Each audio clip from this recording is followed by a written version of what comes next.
जनतेच्या न्याय हक्कासाठी प्रजासत्ताक न्यूज सदैव आपल्यासोबत।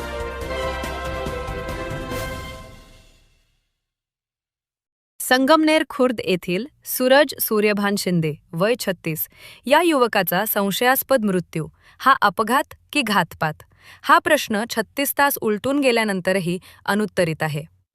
गुरुवारी रात्री 8 ते 8:30च्या सुमारास स्कूटीची धडक लागून एक व्यक्ती जखमी झाल्यानंतर सूरजला बेदम मारहाण करण्यात आल्याचा गंभीर आरोप समाज बांधवांनी केला आहे।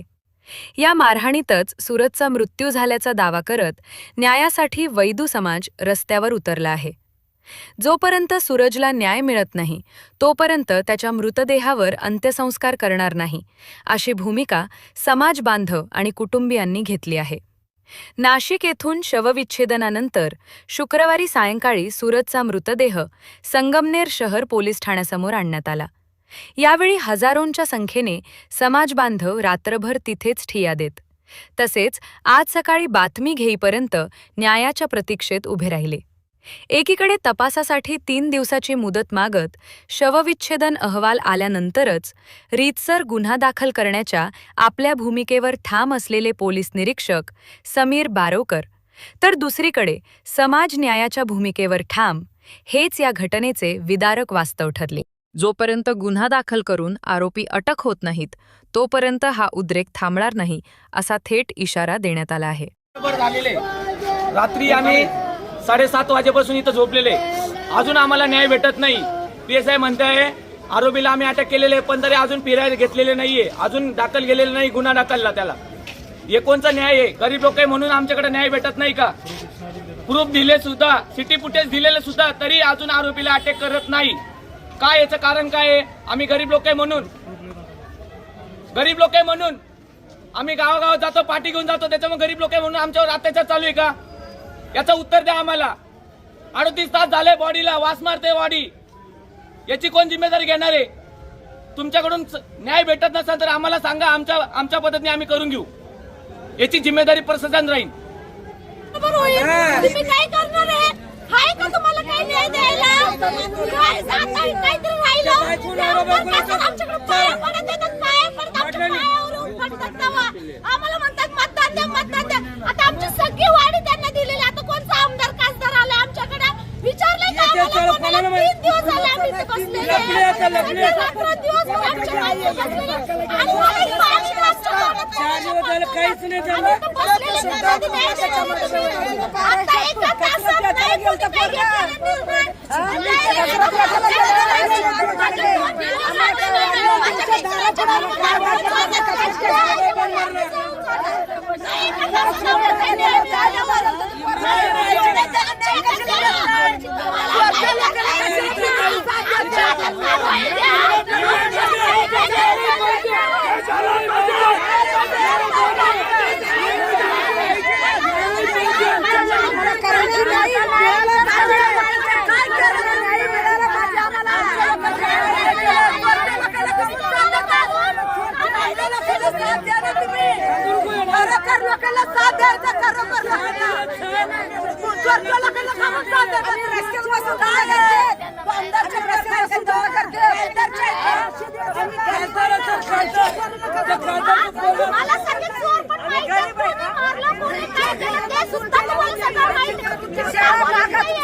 आपल्या परिसरातील ताज्या घडामोडी पाहण्यासाठी आजच प्रजासत्ताक न्यूज 24 ला सबस्क्राइब करा आणि रहा अपडेट। तसेच लाईक अँड शेअर करायला विसरू नका। प्रजासत्ताक न्यूज सदैव आपल्यासोबत.